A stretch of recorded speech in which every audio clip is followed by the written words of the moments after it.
สามชาติลาวเวียดนามและก็สป.จีนจัดงานบุญใหญ่ขึ้นมาเพื่อสร้างความสามัคคีเขตชายแดนทักทายสวัสดี FC แฟนคลับทุกทานมาพบมาพ่อกันอีกแล้วคลิปนี้ท่านผู้ชม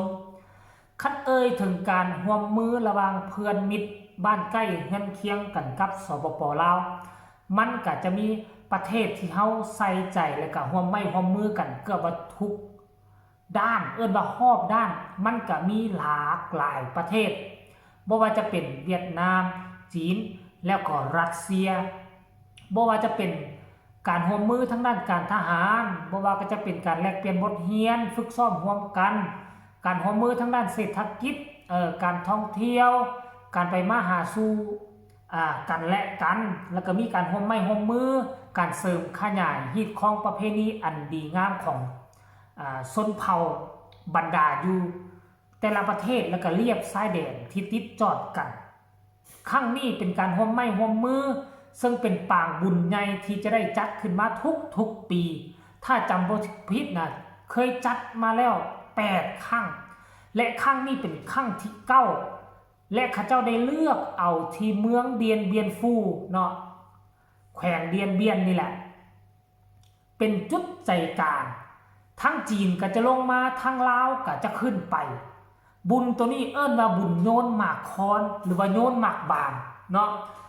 ทั้งชนเผ่าโดยเฉพาะพี่น้องเผ่าม่งพี่น้องไต้ดำไต้แดงไต้ลื้อ3ไต้นี่แหละ4ไต้นี่แหละทุกคนเลย4ไต้นี่จะได้ไปร่วมตัวกันแล้วก็จะได้เอาผ้ามันยิบเขาว่ามันคอนโยนมันคอนมันยิบเป็นคือหมักบางน้อยๆกลมๆเนาะแล้วบางท้องถิ่นก็จะเฮ็ดเป็น4เหลี่ยม3เหลี่ยม8เหลี่ยม6เหลี่ยมแล้วแต่ความสามารถแล้วก็เอาเสือกมามัดใส่ยาวประมาณแขนนึงแล้วก็เอาติงมาห้อยใส่เป็นห้อยเป็นคือหางไก่ตีนี่นะห้อยใส่เพื่อความสวยงามประดับประดา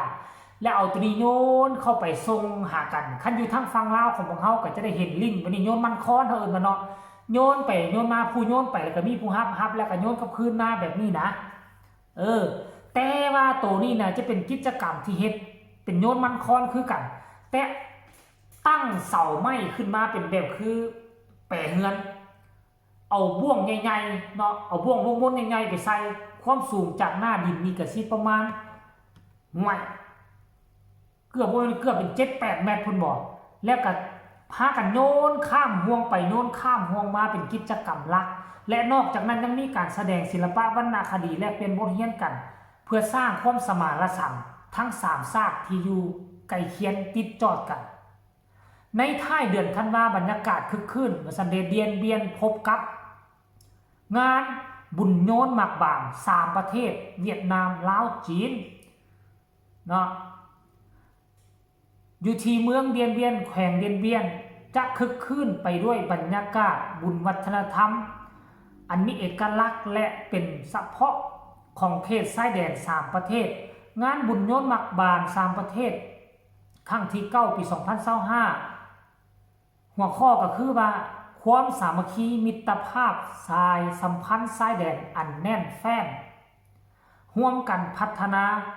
ในวันที่19ก็คือมื้อนี้แหละหาวันที่21เดือน12 2025เนาะ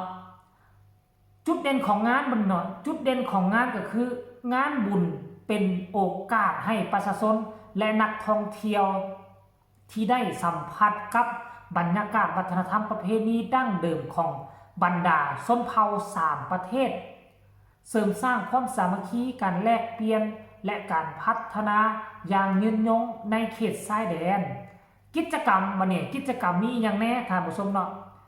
ในตอนเช้าของมื้อนี้นี่8 โมงเนาะก็มีพิธีเปิดโยนหมากค้อนเนาะหลังจากนั้นก็มีการแลกเปลี่ยนศิลปวัฒนธรรมการแสดงชุดประจำชนเผ่าของแต่ละชาตินั้นแล้วก็มีกิจกรรมกีฬาการแข่งขันและแลกเปลี่ยนการจัดแสดงนำเสนอผลิตภัณฑ์วัฒนธรรมการท่องเที่ยวนิทรรศรูปภาพกิจกรรมท่องเที่ยวโครงการฟาร์มทริปเนาะเชื่อมโยงวิสาหกิจกิจกรรมทั้งหมดจะได้จัดขึ้นตลอด ระยะวันที่19หาวันที่21 2025นี่ในพื้นที่เมืองเดียนเบียนฟูตามแผนการของคณะจัดตั้งท่านผู้ชม FC แฟนคลับทุกคนก็จะได้เห็นภาพบรรยากาศในขณะที่ค่อยอธิบายไปก็จะได้เห็นรูปภาพไปนำซึ่งมันบ่ได้เกิดขึ้นมาเป็นครั้งแรกเนาะบางคนก็อาจจะบ่ฮู้บางคนก็อาจจะฮู้ปีนี้ซื่อแต่มันเกิดขึ้นมาแล้ว8-9 ปีท่านผู้ชมก็คือ8 ปีปีนี้เป็นปีที่9เขาก็จะได้เห็นไทยดำไทยแดงไทยลื้อใส่ชุดประจำเผ่าของตนเองมาแลกเป็นวัฒนธรรมเวลาเข้าไปอยู่ในงานหันมันแยกหน้าบ่ออกเลยอันนี้เป็นคนจีนคนลาวคนเวียดเพราะคนส่วนใหญ่ไปหันแหละก็จะแม่นแต่คนชนเผ่าไต้เว้าตามซื่อซะไต้มันมีกันหลายไต้เด้5แซง4แซง5แซงไต้ลื้อไต้ดำไต้แดงเนาะมันก็สิมีไต้ขาวแม่นบ่ล่ะ4ไต้พุ่นน่ะจะไปร่วมกันอยู่หั่นต่างประเทศทั้ง3ประเทศก็จะได้ส่งชนเผ่านี้ไปแหละลาวเฮาก็สิมีไต้แดงไต้ดำจากหัวพันเข้าไปร่วมนำทั้งเวียดนามก็จัดเวียนเป็นฟู่เซินล่าซึ่งแข่ง 2-3 แข่งนี่ก็มีไต้ดำไต้แดงหมดทั้งจีนก็ส่งมาไต้ลื้อไต้ดำไต้แดงส่งมาจาก12ปันนาและก็ส่วนหนึ่งก็ชนเผ่าจ้วงอยู่กวางซีจ้วงก็จะได้ส่งมาซึ่งมันเป็นภาพบรรยากาศซึ่งค่อย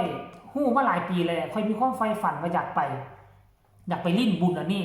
อยู่ตามแล้วไส้แดนนี่ส่งจะกินกุดกินเต๊ดนี่นะมันจะมีบ้านแหกเซียวกันโอ้คนลาวก็จะข้ามไปคนเวียดนามคนจีนก็จะข้ามมาหากันมาลิ้นน้ำกันในช่วงนี้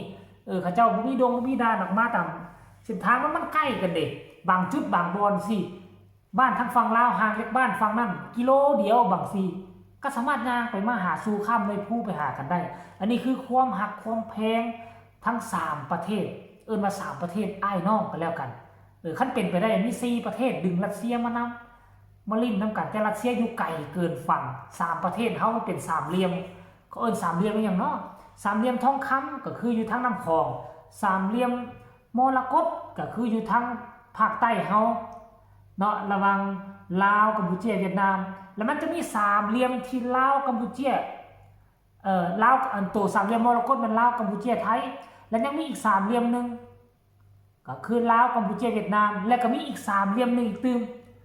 ลาวจีนเวียดนามสรุปรวมแล้วลาวเฮามี3เหลี่ยมทั้งหมดคือ4จุดกับประเทศเพื่อนบ้านนี่นะท่านผู้ชมเนาะอันนี้ก็คือเรื่องเล่าคร่าวๆเรื่องเล่าดีๆการสามัคคีระหว่าง3ชาติลาวเวียดนามสปปจีนมาฝากมาต้อนกันเพียงซ้ำนี้ช่วงฤดูหนาวจัดทุกปีใครมีโอกาสไปเบิ่งเชื่อว่าพวกเจ้าจะบ่มีวันลืมมันจะสนุกสนานอีหลีอีหลอคลิปนี้ลาทานผู้ชมไปก่อนสบายดี